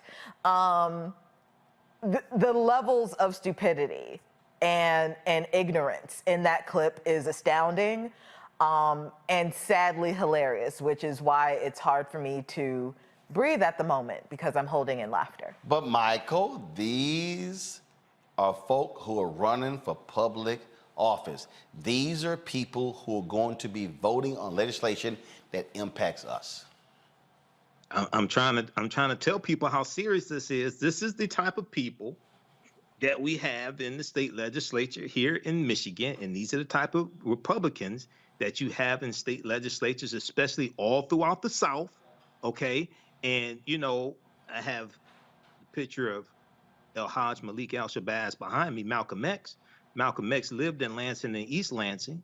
Malcolm said that whenever you're south of the Canadian border, you're in the South. This is the type of mentality from a lot of these people. And this is what we see here in Michigan, okay? So he's drawn, and let's keep in mind that the guidelines for wearing masks during coronavirus, through the pandemic, they come from the CDC, which is the federal government. Regardless of whether it's Democrat, Republican, what have you, that comes from the CDC. And then it comes from your state government as well. So this is the type of nonsense that we're dealing with. But these people like this have to be voted out of office. They're dangerous. Okay, they're dangerous. And then, you know, he said his wife is Mexican. Then he talks about his daughter is her boyfriend is half black, things like this. And we need to pull up his voting record to see what type of policies did he vote for, what type of policies did he vote against. You know, so this is an example of how elections have consequences and why these people are so dangerous. The thing here, Matt. Again, these black people just trying to mind their own business, and this fool decided to roll up just to be stuck on stupid. Look, man, the thing that's ridiculous about this, especially ridiculous, is this is exactly what white people who are racist, who don't want to believe they're racist, do. They try to give themselves license by saying, see, I got black friends. My granddaughter is half black or partially black. My wife is Hispanic. None of those things give you license to be racist, number one. But number two, this is what conservatives do, is they make straw man arguments that have absolutely nothing to do with what you're talking about. If he had walked over to them and talked to them about mask policy, he shouldn't have been there bothering them anyway. But that would make more sense than trying to take that and then extend it to this conversation about the inner cities, number one. And I think further in that clip, he says, I don't know if they actually lived in the inner cities, but that's the kind of racism that you see from people who want to believe that they're just talking from a standpoint of reason or rights, right? You know, presentation of rights. Because I think he says that in the clip, like, oh, they're taking away our rights from us. You don't have to bother these people, number one. And number two, you know, these people don't care about your opinions on policy, especially, as Michael said, when it's promulgated from the CDC. That's the thing that's so absurd about it.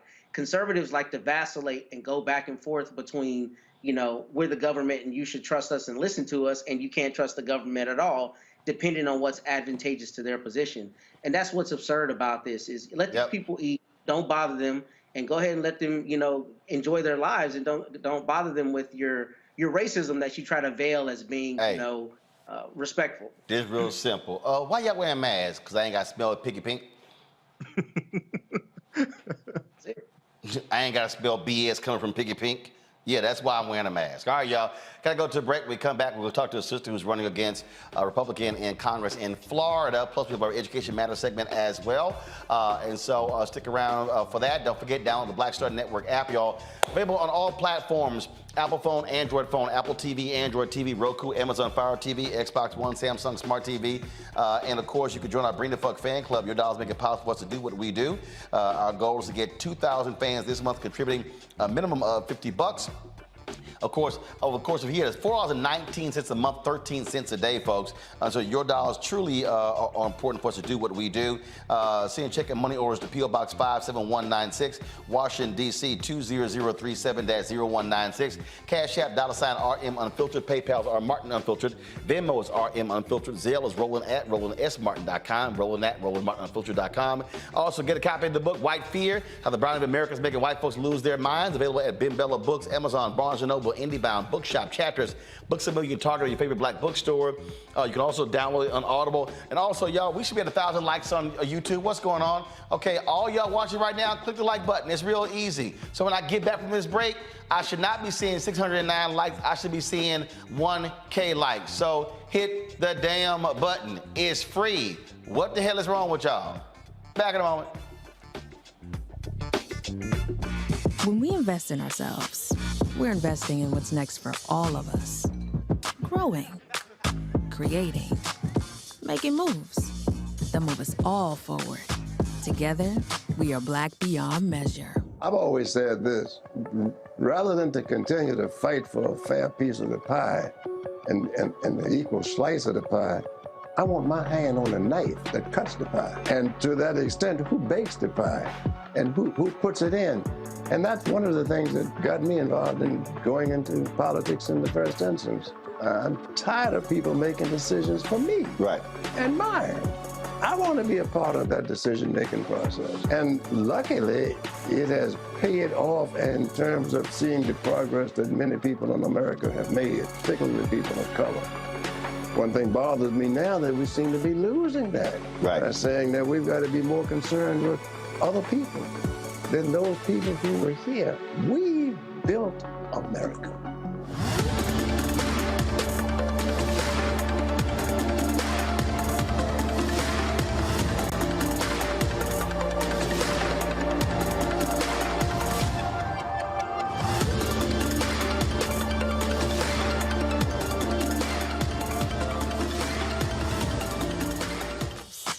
We all shine.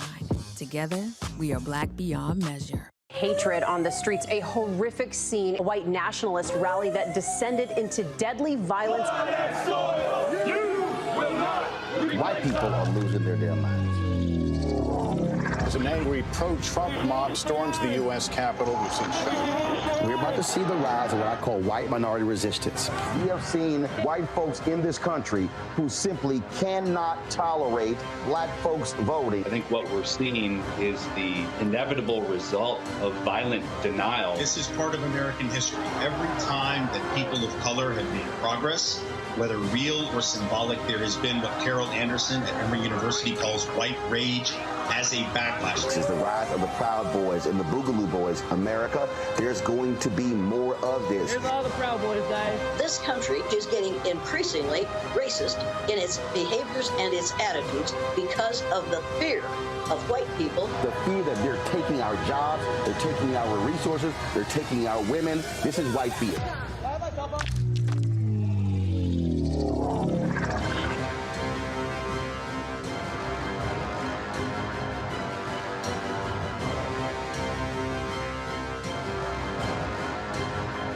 Pull up a chair, take your seat at the Black Table with me, Dr. Greg Carr, here on the Black Star Network.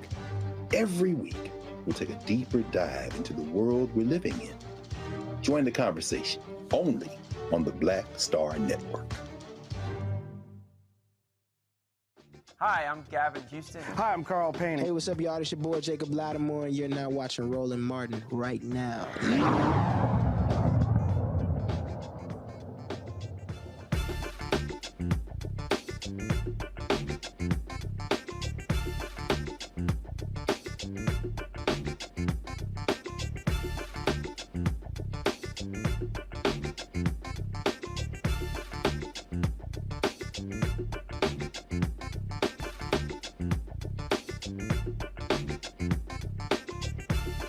All right, folks, in Florida, congressional districts were rerouted. Ron DeSantis wanted to gut the black districts, and District 26 was one of those that was seriously restructured. My next guest, she is running against Congressman Mario Diaz-Balart. Christine Olivo says she's the best first person for the job. She is here for CBC. Christine, glad to have you. Again, with the Voting Rights Act being under assault, Florida was able to do this. DeSantis didn't give a damn, didn't care about impacting black folks. Obviously, you're running against someone who gets significant support from Cuban Americans there in the Miami area. So the question is, how are you going to defeat him in November? Thank you so much, Roland, for having me. It is a pleasure. How are we going to beat him? We're going to show up. I am all over the district, putting boots on the ground. I believe that we need to go old school. It is that knocking on doors, phone banking, text banking, reaching the voters right where they're at. And what we are seeing is that there is a common, we all stand on one common ground. We do not want our rights messed with. And right now, from Collier County to Miami-Dade County, women are fighting for their rights. And that is how we're going to win. I am the only woman in that race. I'm the only pro-choice candidate in that race. I am the only Black woman in that race. And women will show up. And we talk about on the ground, what kind of support are you getting from the DCCC? Or do they see this to be a competitive race, or are they ignoring you? So the district went from an R+28 to an R+4. If I tell you that, you're thinking, okay, that's flippable. We can win this with the right support. I get crickets, and I'm just going to be honest. I'm not getting the support, especially not from the DCCC. They specifically... Wait. You said the district went from an R+28 to R+4? Yes. Okay. So we can flip that because 53,000 voters in District 24 have been moved into 26, and those are all Democratic voters. I have reached out to DCCC many times, and they have specifically said that they are focusing on my Latina counterpart who is running in District 27, and that all their focus is going into her race. And I said, well, we can flip this with the right resources. Honestly, I'm not the only Black woman that is not getting the support that we need in Florida. We have Aramis Ayala, we have Naomi Blumer, we have Shantae Munns, Karen Green. Black candidates in Florida, female candidates, are not getting the support that we need. Wow. What are the critical issues you see affecting folks in this district? Number one, we have a housing crisis. The rent has increased by 58%. And we need to tackle that housing crisis immediately. We are seeing evictions daily. One of them being my uncle, who just got served an eviction notice. He is elderly, he's on Social Security, and he's in the district. We are also seeing, with the housing crisis, we also have an income crisis. We need to raise the minimum wage to a livable wage. Those are the main things. Now, our second thing, we have an environmental crisis. A lot of the reason why our community is being moved out is because we have climate gentrification. So everyone that's living fancy on Miami Beach, now they're being flooded and they're moving into our district, which is Midtown, Wynwood, Overtown, Allapattah. They're moving inward and moving us out. We've got to fight climate change. We need bold action. That's the only way that we're going to stop climate gentrification, which is attacking not only our homeowners, but also our small businesses. And lastly, we've got to fight for human rights. I'm not just talking about reproductive rights. I'm talking about our voting rights. I'm talking about our rights to marriage. I'm talking about our basic fundamental human rights that are being attacked day in and day out, especially in the state of Florida. Well, look, it's always an uphill battle, if you will, especially when you're not getting support from DCCC. Fundraising is critical. Where do you stand right now when it comes to fundraising in your race? We've only got 39 days left, and we need to raise about another 250 to 300,000 just to compete, just to get our message out to all the voters. We can win this thing. And let me tell you, we are doing everything we can. But another 250 to 300,000 would get us not only to the Democrats or inactive Democrats, we can now reach the NPAs. The NPAs are going to decide this race. And NPAs, what does that mean? I apologize, non-party affiliates. Those are the people that feel like they are politically homeless. They don't go with the Democrats, they don't go with the Republicans, they go, in between. So we have our non-party affiliates, and let me tell you, non-party affiliates make up 1/3 of the district. Gotcha. Well, look, certainly good luck. Hopefully folks will heed the call. If folks want to get more information about you or even contribute, where do they go? www.christineforcongress.org. You can find me on Twitter at Christine4FL, TikTok, Christine4FL, or Christine for Congress on Instagram. But please check out the website, www.christineforcongress.org. All right, then. We certainly appreciate it. Thanks so very much, Christine. Good luck. Thank you. That particular point there, I've heard from a number of people, Kelly, about the lack of support that the DCCC is giving to black candidates. And I talked to folks and they said, you have candidates who are in, as she described, winnable districts, but if you're starving them and ignoring them, there's no shot at winning. Going from a plus 28 Republican to a plus 4, hey, that's a huge, huge drop. That's impressive more than anything, because you don't hear about that. That doesn't necessarily happen. But it is frustrating that DCCC is cherry picking who they're supporting and who they're not. More importantly, I've seen on a broader scale who they are supporting, and it's very little people that look like us that they're supporting, which is telling, considering that you need people who look like us in order to secure those seats. So with 39 days left, I don't know if there's much that they can do, but this is certainly a lesson that they need to take heed to and apply for the next election cycle come 2024. Matt? I echo Kelly's sentiments, and I especially don't understand why they wouldn't be interested in funneling money to a race where she has 53,000 people who recently moved into the district that are non-party affiliates, especially when Ron DeSantis is very clearly trying to run for president. So presumably the Democratic base there in Florida is energized, and this is an opportunity to really leverage, frankly, his human rights violations and his long history of doing stupid things in Florida. To use Michael's term, he needs to be desanitized. Hopefully the Democrats can buoy that to a victory for Christine and others. The thing here, Michael, again, you need party support. Look, we understand finite dollars, but there are a number of black candidates across the country who say they are not getting the kind of support they need.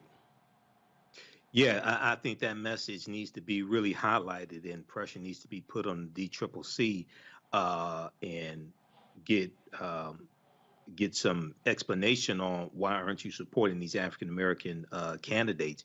And then at the same time, you know, I've seen interviews dealing with the I don't remember the exact name of it, but it's like the Black Pack or something like that, and you have the Collective Pack. You have Higher Heights. You have Higher Heights, which support specifically black women who are running for office. So you've seen an increase in the number of groups.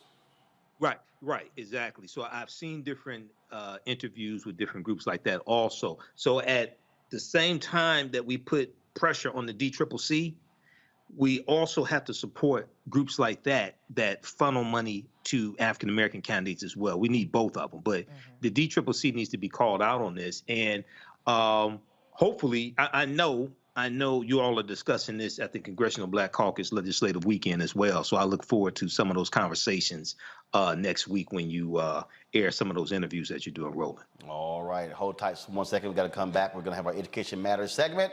More on Roland Martin Unfiltered, folks. We'll be right back.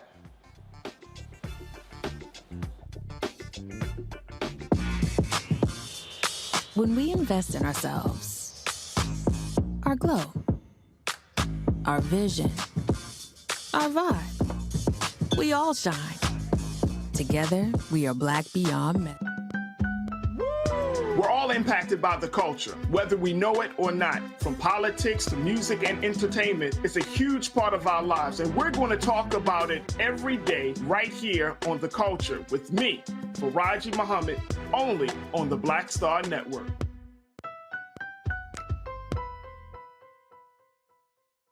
When we invest in ourselves, we all shine. Together, we are Black Beyond Measure. Yo, what's up? This your boy Ice Cube. What's up? I'm Lance Gross, and you're watching Roland Martin Unfiltered.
Today in our session at Congressional Black Caucus, we talked about a number of different issues when it comes to transportation.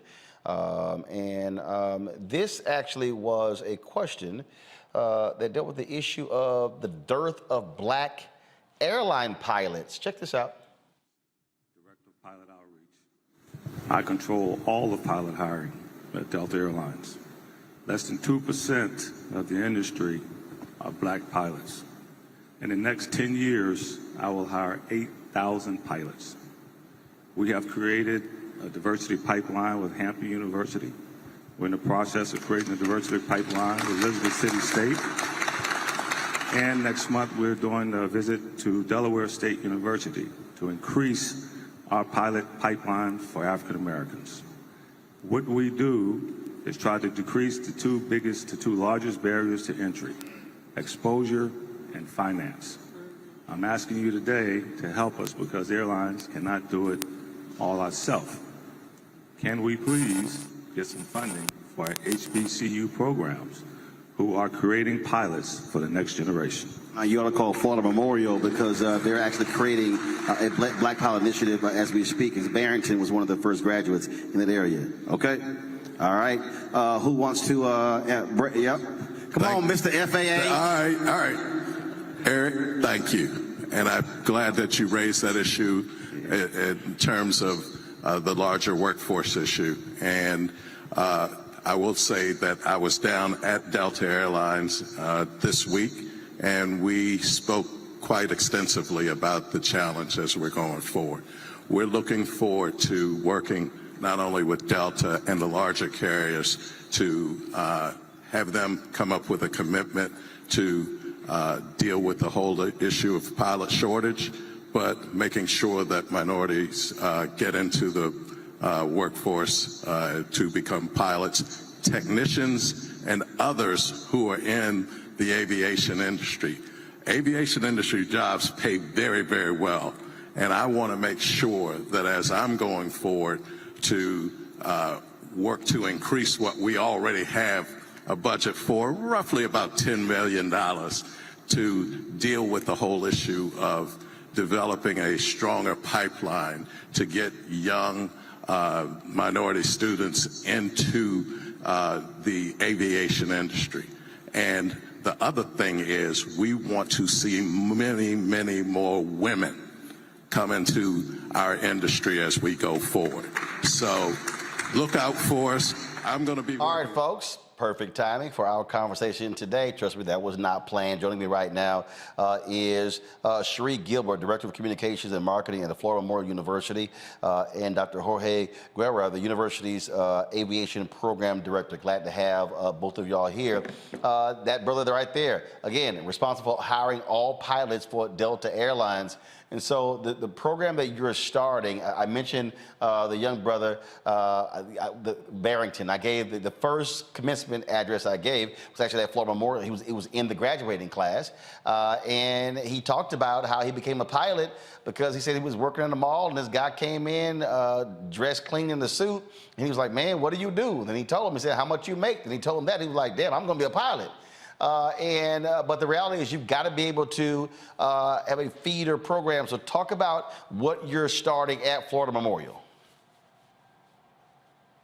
Well, thank you so much for having us. Before Dr. G gets started, I'll let him give his, we'll talk about his relationship with Urban. He has a special bond with him, and he's our Director of Aviation and Safety Program. So he touches the students directly. We have a lot of partnerships. A lot of big companies are knocking at our door wanting to get our talent. So I'll let Dr. G talk about our talent firsthand because he teaches them in the classroom and has a direct connection with them. Well, Roland, thank you for having us on your program. And yes, we've had a program at Florida Memorial since 1986. And we prepare students not only to be pilots, but we also have an air traffic control program. And we have an aviation management program that we prepare students for the industry. Barrington is one of our graduates, our alum, and we're very proud of everything that he's accomplished. And we just want to have more like Barrington come through our program. We do have a lot of support right now from the industry, but we could use a whole lot more. Like you mentioned early in your program, the biggest barrier is financial. And so we need to find ways to help students get through the burden of affording to go through a program that's aviation related. How many students do you have right now go through your program? We have 81 students enrolled right now at Florida Memorial University for all three programs. Gotcha. And you want to grow it to what? In terms of what sort of capacity you're looking to grow it to? I'd love to have 150, 200 students strong. We don't want to make it too large because this is a boutique type of program, and we want to give special one-on-one attention to our students.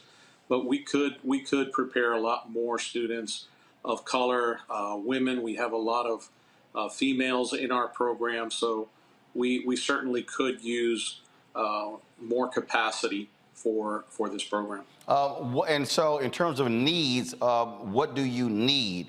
What's that number? And you mentioned, Sheree, in terms of the corporations and knocking on your door, what are you making it clear? And is it not just airlines, but you've got companies that make planes. You've got helicopter companies. So you got a lot of different folks in sort of this space. And so what are you making it clear? What do you need financially to build the program? Well, you kind of consider that to become a pilot, aside from tuition for university costs, it costs a student about $70,000 additionally just to learn how to fly and have enough hours to qualify to become a certified flight instructor and then gain more hours before the airlines are interested in our students.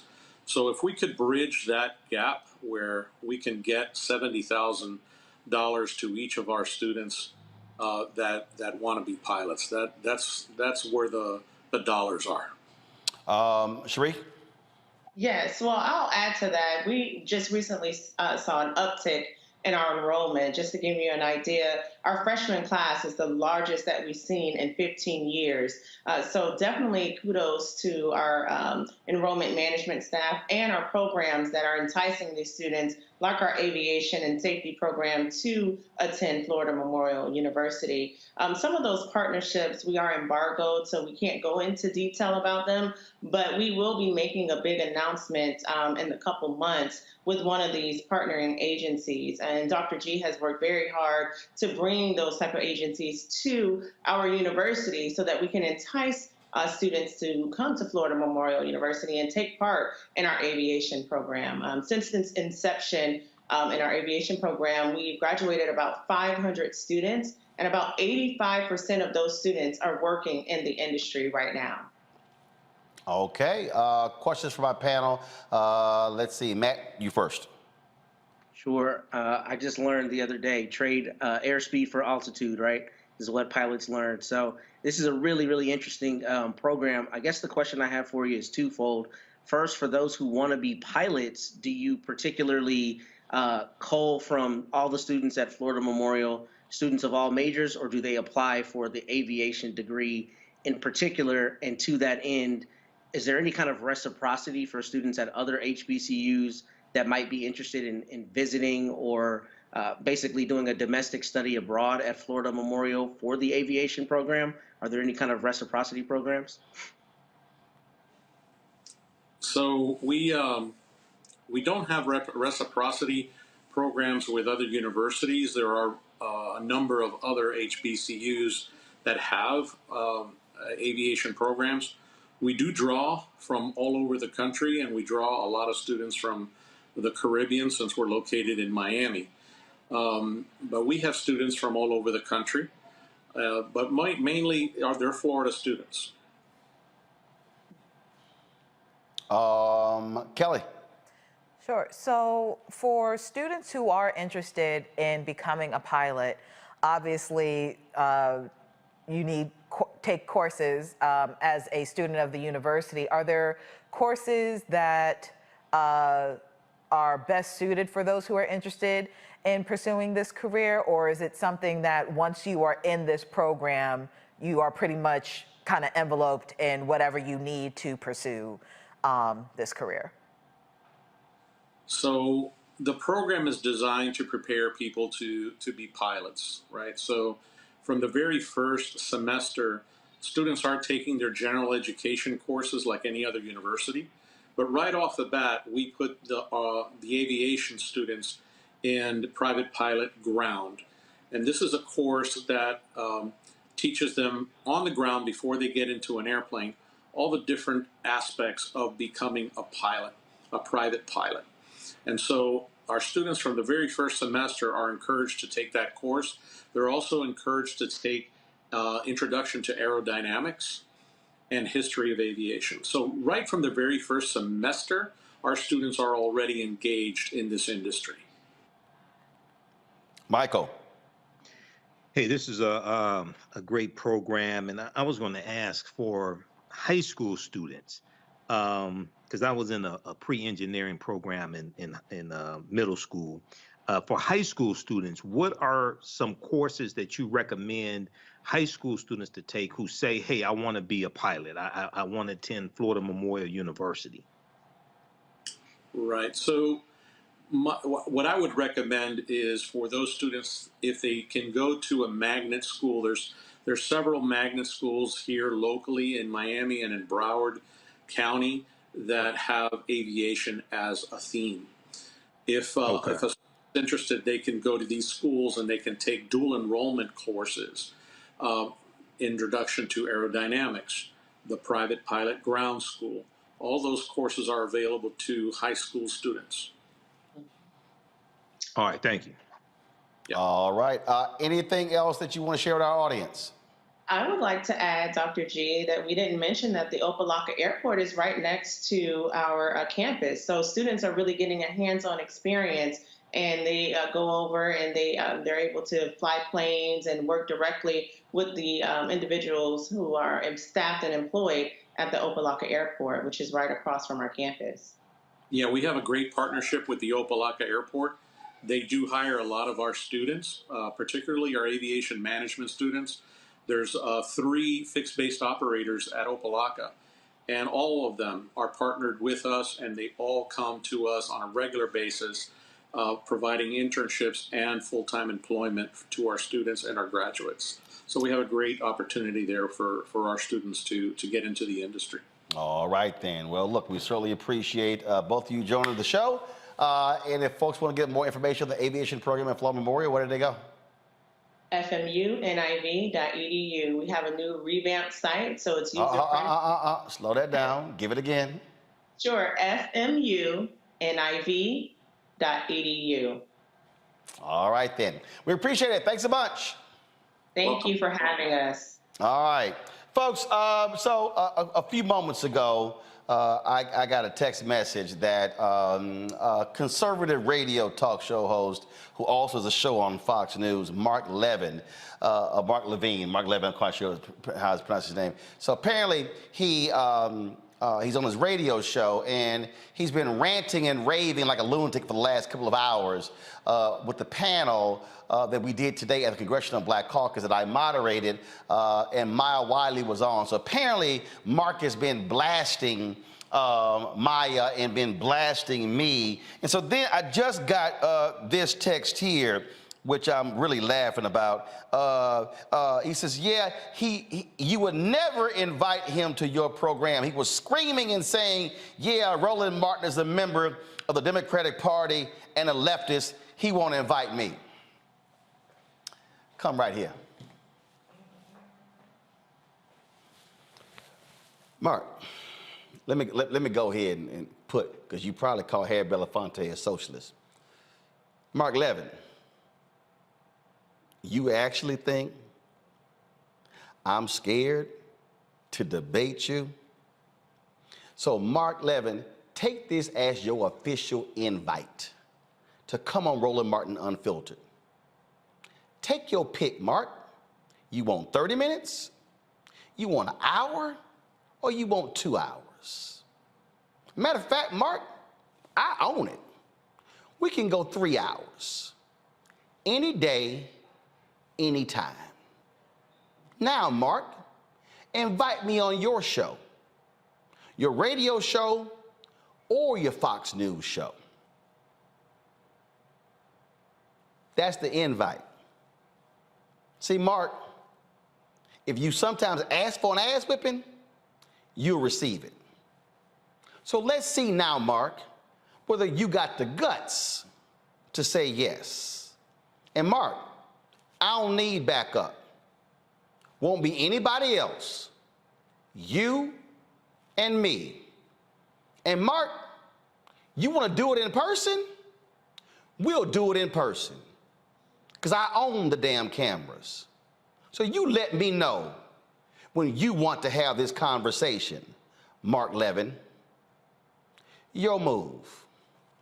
All right, y'all, that's it for us. Kelly, Michael, Matt, I don't know why these folk want to try me. I don't know why they want to try me. I ain't the one. I ain't no Sigma.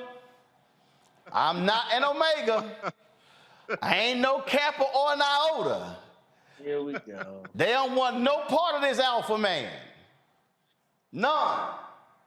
And it's a trip because I got one of my Twitter followers, he's been tweeting Mark for a year about why he's scared to debate me. Say, bruh, hashtag bring your ass. All right, Matt, Michael, Kelly, thanks a bunch. That's it. Folks, if y'all missed all of our CBC Foundation coverage, go to the Black Star Network app, go to our YouTube channel. You can check it all out. We've got more things happening this weekend, so we'll have more stuff for y'all on Monday. So thank you so very much. Don't forget, download the Black Star Network app, Apple phone, Android phone, Apple TV, Android TV, Roku, Amazon Fire TV, Xbox One, Samsung Smart TV, and of course, you can also support us financially by joining our Bring the Funk fan club. Send your checking money orders to P.O. Box 57196, Washington, D.C. 20037-0196. Cash App, $RM Unfiltered. PayPal, R Martin Unfiltered. Venmo is RM Unfiltered. Zelle is Roland at RolandSMartin.com. Roland at RolandMartinUnfiltered.com. Folks, that's it. I appreciate it. I will see y'all on Monday right here on Roland Martin Unfiltered. You know, the show where ain't nobody scared of Mark Levin. Holla!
Whatever it is, he's got the